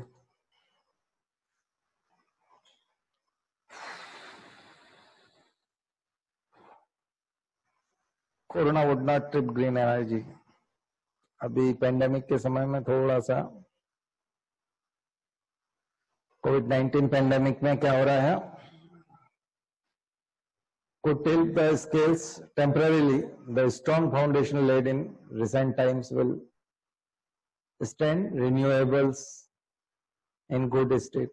तो ये भी टेम्पररी है, लेकिन सोलर एनर्जी की तरफ यदि हम गए तो कुछ चीजें अच्छी हो सकती हैं। चलिए, अनकेयरिंग स्टेट्स, बहुत अच्छा आर्टिकल है। इससे आप राज्यों की जिम्मेदारियों को समझ पाएंगे कि राज्यों की क्या जिम्मेदारियां हैं, क्या जिम्मेदारियां थी, खास करके मजदूरों के प्रति। तो अरुंधति काटजू, ये सुप्रीम कोर्ट के एडवोकेट हैं, ये लिख रही हैं, changes propose to labour laws are unconstitutional. तो स्टेट्स ने जो चेंजेस प्रपोज किए हैं लेबर लॉ में, असंवैधानिक। States must not repeal protection accorded to workers. वो रिपील नहीं कर सकते। रिपील करना मतलब निरस्त कर देना। तो इस तरह से आप मजदूरों के अधिकारों को आप निरस्त नहीं कर सकते। आप कौन होते हैं मजदूरों के अधिकार? तो लॉयर हैं सुप्रीम कोर्ट की। तो जरा जल्दी से इसको स्कैन कर लीजिए।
तो आपने देखा कितना सारा इसमें मटेरियल है, बहुत सारी चीजें हैं जानने को।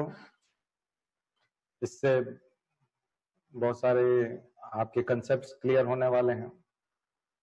पॉलिटी वाला बहुत सारा हिस्सा ठीक होने वाला। इकोनॉमी तो आप देख ही रहे हैं। खैर, तो मजदूरों का संबंध केवल सीधा इकोनॉमी से ही नहीं है, बल्कि पॉलिटी से भी सीधा सीधा है। तो अच्छे से आपने इसको पढ़ा होगा, मुझे लगता है कि आप इसको पढ़ भी सकते हैं, वहां से भी ले सकते हैं, यहाँ से भी आप इतना स्क्रीनशॉट ले लिया होगा अनकेयरिंग स्टेट्स के नाम से। चलिए, the pandemic is being used as a cover to do away with labour rights. तो ये तो पेंडेमिक का बहाना लेकर के आपने एक तरह से श्रम कानूनों को, श्रम अधिकारों को, श्रमिकों के जो अधिकार हैं उनके साथ खिलवाड़ किया है, उनसे छीन लिए हैं। तो राज्य सरकारों के ऊपर बरसी है मैडम, और उन्होंने एक तरह का आरोप लगाया है कि ये आपने बहुत गलत किया जो भी किया। Labour laws amended after the reverse migration of millions, many states suddenly decided to dilute many of the existing labor laws.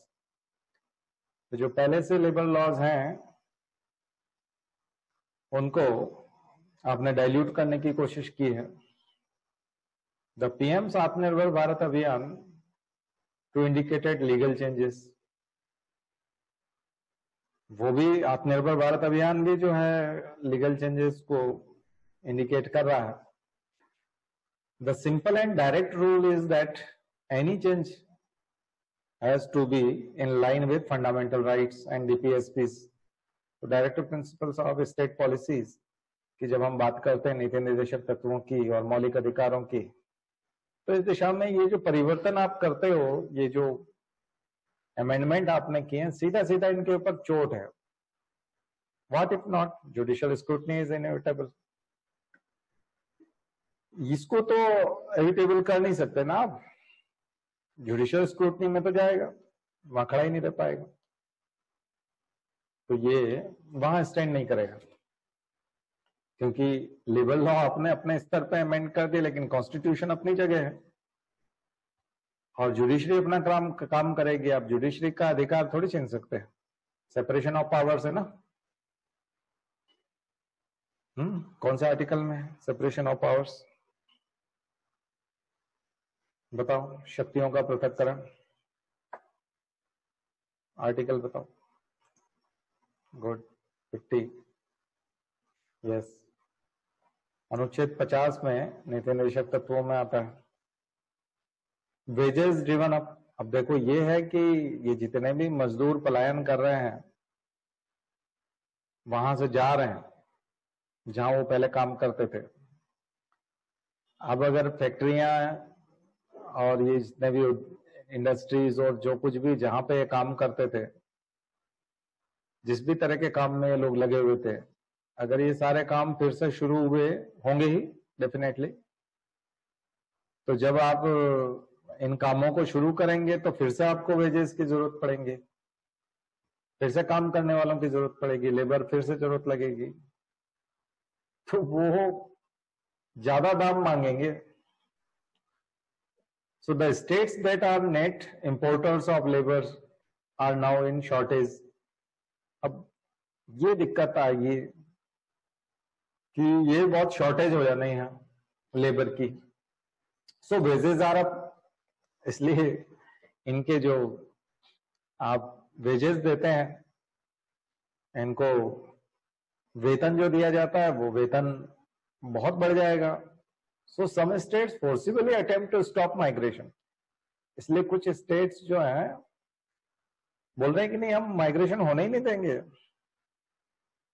Violating article 19(1)D of the constitution.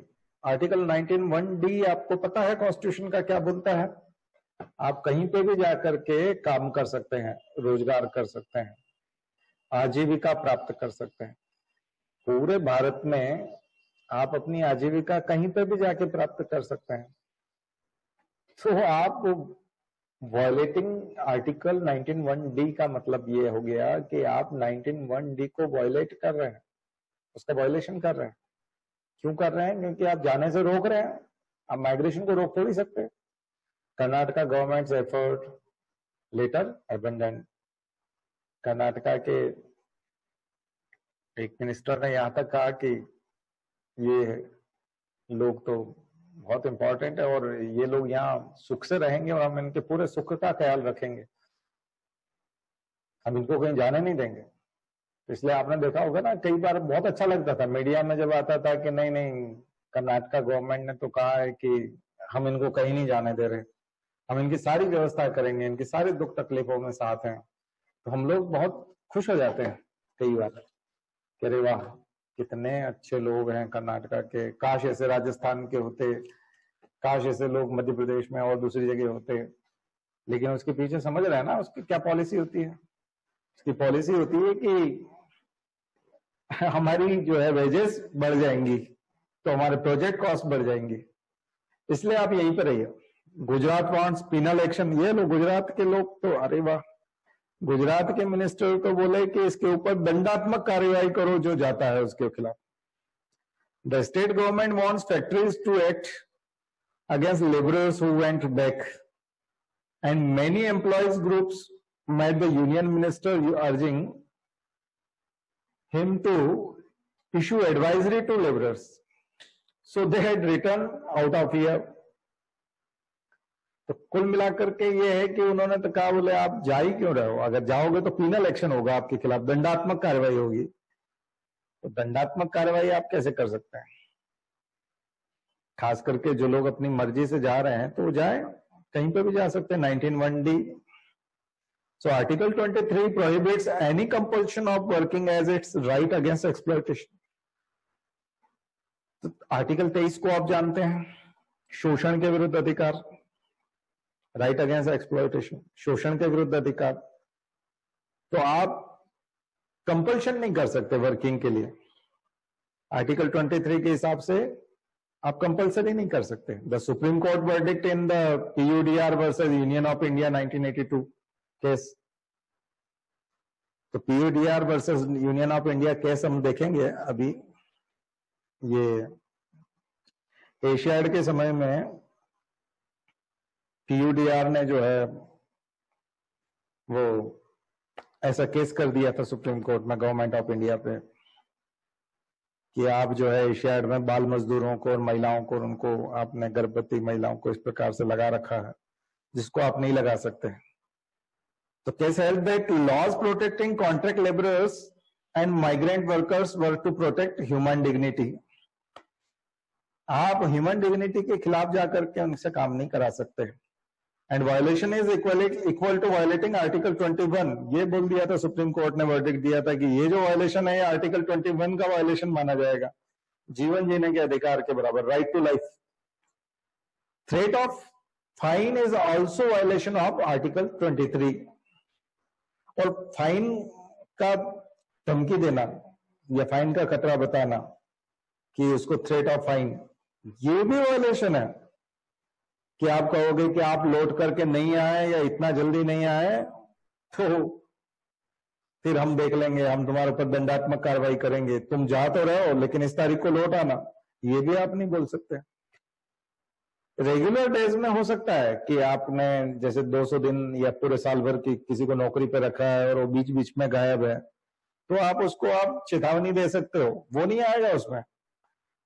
लेकिन अगर एक तरफ पेंडेमिक है और एक तरफ जान का खतरा है, क्योंकि यहाँ वो सोशल डिस्टेंसिंग नहीं रख पाएगा, सैनिटाइज नहीं कर पाएगा, या फिर उसके पास खाने को नहीं है, आप सैलरी नहीं दे रहे हो, बहुत सारी चीजें नहीं है, ऐसे समय में आप उसको थ्रेट कैसे कर सकते हो? So Supreme Court had said then that no one would like to work at lower than minimum wages। एक तो मिनिमम वेजेस से कम में जो है वो काम नहीं करेगा, unless due to some force or hunger or poverty। And today in 2020, states want to remove even those basic protections। तो कुछ बेसिक प्रोटेक्शन से स्टेट ने जो है उनको अलग कर दिया, वो प्रोटेक्शन ही हटा लिया, बेसिक प्रोटेक्शन हटा लिया। बेसिक प्रोटेक्शन तो आप नहीं हटा सकते ना, तो आपने बहुत ज्यादा कर दिया और सुप्रीम कोर्ट के हिसाब से आप ऐसा कर नहीं सकते। तो द उत्तर प्रदेश केस, उत्तर प्रदेश में क्या बोल रहे हैं, योगी जी की सरकार क्या बोल रही है, तो UP government went one step ahead, इन्होंने क्या कर दिया, and suspended all labour laws in the state except 3 labour law को छोड़ करके बाकी सारे लेबर लॉ खत्म कर दिए उन्होंने for a period of 3 years, 3 साल के लिए खत्म कर दिए। The ordinance retain some laws, कौन कौन से, bonded labour system abolition act 1976, इसका section 5 of section 5 payment of wages act 1936 का, एंड एम्प्लॉयज कंपेंसेशन एक्ट 1923, इन 3 लॉज को छोड़ करके बाकी सारे के सारे लॉज खत्म कर दिए। Provisions for safety of workers are retained and laws related to women and childrens are retain too, बस इनको रिटेन किया है, बाकी सब खत्म कर दिए। ऊपर वाले देखिए अब बॉन्डेड लेबर सिस्टम वाला, एवोल्यूशन वाला, अब ये तो बहुत खतरनाक स्थिति हो गई। मतलब आप अंग्रेजों के जमाने में ले चले गए, उस जमाने में जहां शोषण ही शोषण था और बहुत बुरी स्थिति थी लेबर की। तो तमाम जो फैक्ट्री एक्ट आए और वो लीटन और रिपन के समय के रिफॉर्म्स हैं, उसके बाद लीटन ने तो नहीं किया था, लीटन तो बदमाश था, रिपन कृपालु कहलाता था, दयालु, काइंड रिपन कहते थे हम उसको। और उसके बाद के जो हमारे यहाँ बदलाव हुए, और उसके बाद नेहरू और गांधी के सत्याग्रह के माध्यम से अहमदाबाद मिल मजदूर आंदोलन आपने देखा। गांधी के सत्याग्रहों में जो सत्याग्रह हैं महात्मा गांधी के, उनमें आपको लेबर लॉ से रिलेटेड बहुत सारी जगह मिलेंगे। उन्होंने लेबर के समर्थन में कई जगह जो है वो मानवाधिकारों की लड़ाई लड़ी है। दक्षिण अफ्रीका के उनके जीवन में भी इस प्रकार की लड़ाई देखने को मिलती है, 3 पाउंड टैक्स वाला और कोयला मजदूरों की हड़ताल, और वो सारी इसी में आती है। तो अब ये और ऑर्डिनेंस ने जो है इसको स्पेसिफाई नहीं किया इन सब चीजों को बहुत अच्छे से। इसका मतलब है कि खतरे में है उत्तर प्रदेश में मजदूरों के हालात। So what all will be suspended in the said event of the president assenting this to this UP ordinance, then the Trade Union Act 1926 will be suspended, which is a violation of Article 19(1)(c) and the provision related to cleanliness, ventilation, etc. of the Factories Act that are suspended. ये suspend कर दिया। Are more important in a pandemic, not less. अब ये देखिए अब क्या है कि अभी वेंटिलेशन, क्लीनलीनेस और ट्रेड यूनियन एक्ट, इन सब की जरूरत पेंडेमिक में तो और ज्यादा हो गई ना, और ज्यादा इंपॉर्टेंट हो गए, नॉट लेस। अभी कम इंपॉर्टेंट नहीं है, मोर इंपॉर्टेंट है। मजदूरों के प्रति अधिकार जो है, मजदूरों को जो अधिकार दिए गए हैं वो पेंडेमिक के समय में ज्यादा इंपॉर्टेंट हो जाते हैं। और पेंडेमिक में जब इतने ज्यादा इंपॉर्टेंट है, उस समय में आप इनको सस्पेंड कर रहे हो, तो ये खतरनाक चीज है। पेंडेमिक समय में मजदूरों के साथ बहुत बड़ा खिलवाड़ है। Courts have recognised that the rights to health as part to of right to life. Right to health जो है वो कोर्ट बोलती रही है कि ये राइट टू लाइफ का पार्ट है, और ऐसे समय में हेल्थ के साथ ही आप कंप्रोमाइज कर रहे हो। यानी क्लीनलीनेस और वेंटिलेशन काम करने की जगहों पे। हॉथॉर्न के एक्सपेरिमेंट आपने अगर पब्लिक एडमिनिस्ट्रेशन वाले, पब्लिक एडमिनिस्ट्रेशन का जब आप सिलेबस देखते हैं या पब्लिक एडमिनिस्ट्रेशन थोड़ा पढ़ने की कोशिश करेंगे, तो ऐसे समय में आप हॉथॉर्न के एक्सपेरिमेंट देख लेना। हॉथॉर्न के एक्सपेरिमेंट में ये है कि जो काम करने की जो जगह है वो वेंटिलेशन वाली होनी चाहिए, सुखद स्थिति, ईजमेंट होना चाहिए।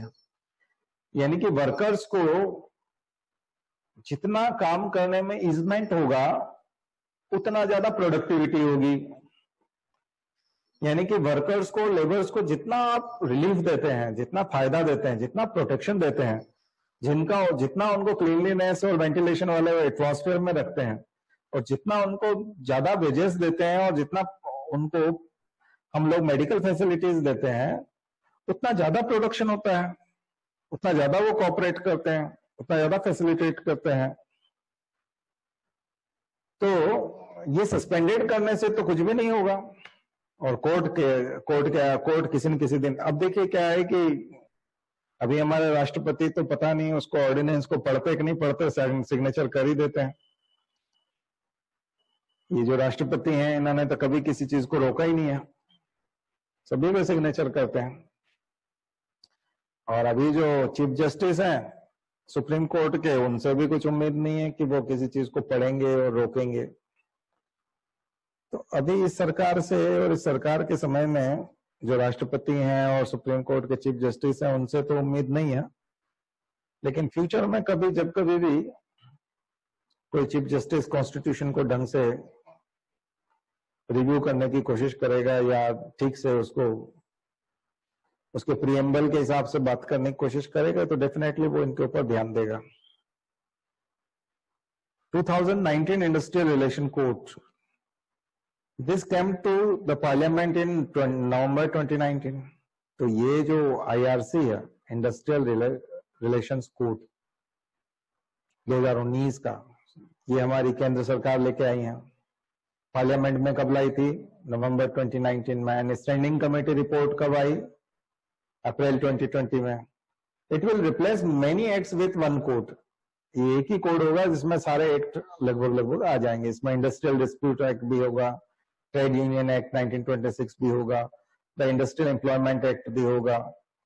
So the IRC will modify many things but would not simply eliminate rights. अब वो आईआरसी ऑलरेडी बहुत सारी थिंग्स को मॉडिफाई कर रहा है बट राइट्स को तो एलिमिनेट नहीं कर रहा है ना वो।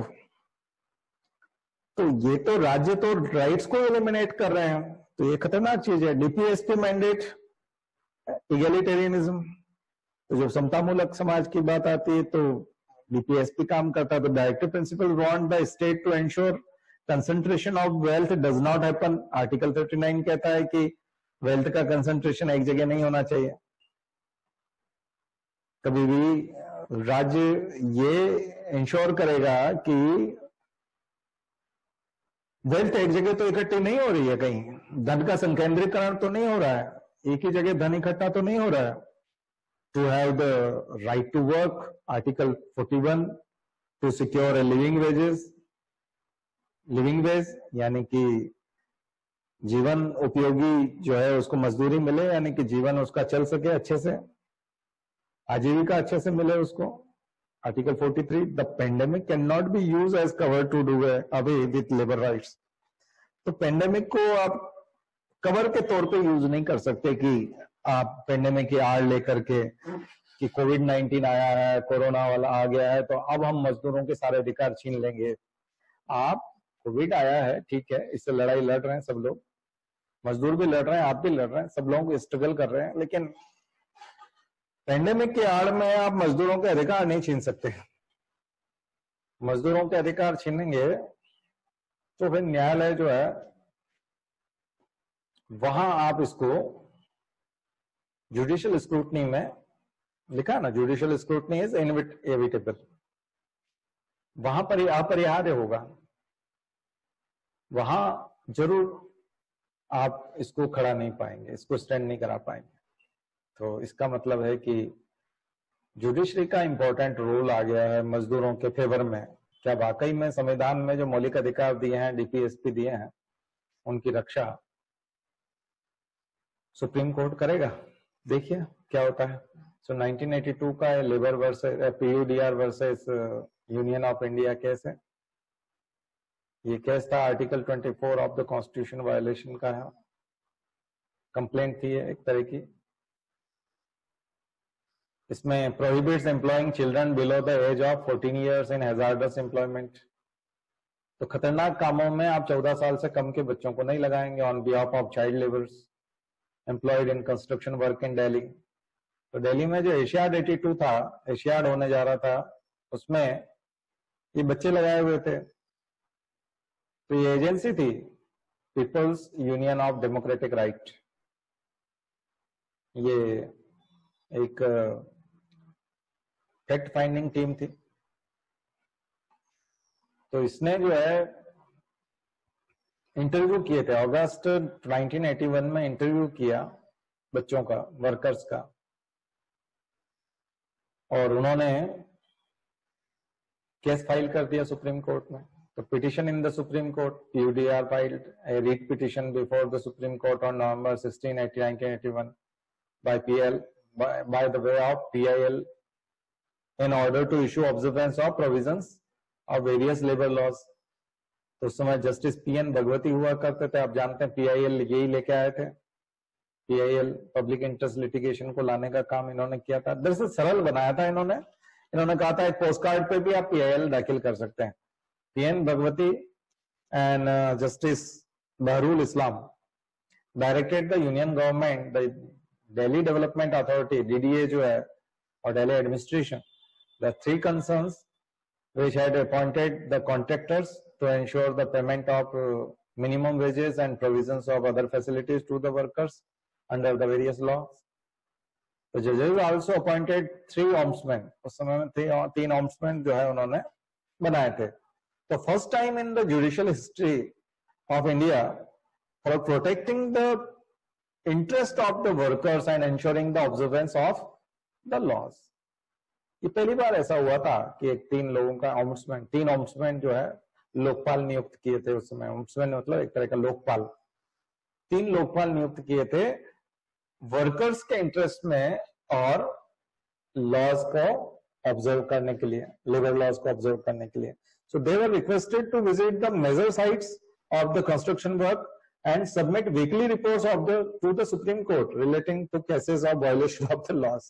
तो कभी कभी क्या होता है कि ऐसी शिकायतें जब जाती है ना, तो हमको लगता है कि शिकायतों का कुछ नहीं होता, लेकिन शिकायतें काम करती हैं. ये शिकायतें कभी कभी बहुत काम कर जाती हैं. अब ये एक तरह का रीट पिटिशन था, यानी PIL था, शिकायत का स्वरूप था, और ये कंप्लेन जब गई तो इस रूप में आई है. और इसने देखिए एक ऑम्बुड्समैन नियुक्त कर दिया. Then issue at stake first whether the writ petition can be maintainable against the private individual under Article 32 of Indian Constitution. एक तो ये बात थी, और दूसरा था whether Article 21 of Indian Constitution also include right to life with human dignity and right to livelihood, के right to livelihood को भी कंटेन करता है, और ह्यूमन डिग्निटी के तो यानी कि गरिमापूर्ण जीवन और आजीविका का अधिकार, इन दोनों को आर्टिकल 21 के साथ रिलेशन में सोचा गया. तो पिटिशनर के आर्ग्यूमेंट्स ये थे, इसको आप लिख लीजिए. रिस्पोंडेंट्स जो थे, जो ठेकेदार और वो थे, उन्होंने साफ साफ कहा petitioner had no locus standi. Locus standi का मतलब है कि ये कौन होते हैं, मतलब ये कौन होते हैं पिटिशन दायर करने वाले, इनका क्या संबंध है, और इनका तो शोषण हमने नहीं किया. तो लोकस स्टैंडाई आपको प्रूव करना होता है कई बार, तो लोकस स्टैंडाई की समस्या हो जाती है. लेकिन फंडामेंटल राइट्स वाले में आप लोकस स्टैंडाई की बात नहीं कर सकते. आप किसी दूसरे के फंडामेंटल राइट्स का वायलेशन हो रहा है तो भी आप जाकर के विदाउट एनी लोकस स्टैंडाई प्रूविंग आप जाकर के वहां पर केस फाइल कर सकते हैं या PIL दाखिल कर सकते हैं. तो ये रेस्पोंडेंट्स ने ये उस समय में आर्ग्यूमेंट किए थे, जो कॉन्ट्रैक्टर्स वगैरह थे, एशियाड में काम करा रहे थे मजदूरों से. देन जजमेंट आया था ये बहुत बड़ा, और जजमेंट में साफ साफ आर्टिकल 21 और आर्टिकल 23 और आर्टिकल 24 की व्याख्या की गई थी. साफ साफ कहा था कि आप बॉन्डेड लेबर नहीं करा सकते, भिखारी की तरह काम, बेकारी में काम नहीं करा सकते, है ना. beggar which is prohibited by Article 23, but also all the forms of forced labor. तो जो भी forced labor जैसा होगा. Then summary, तो summary पढ़ लेते हैं. Some of the fundamental rights can also be enforced against private individuals and not just against the state. The private individuals are held liable if there is a breach of fundamental right under the Constitution of India. It was seen and observed that even after 30 years of independence, till this case, the workers were exploited and their rights were infringed now and then by their employers. So the case put great importance on how the concept of PIL, यानी public interest litigation, then newly introduced, उस समय में आया ही था, PN Bhagwati को credit जाता है इसका, could be used for public good at large.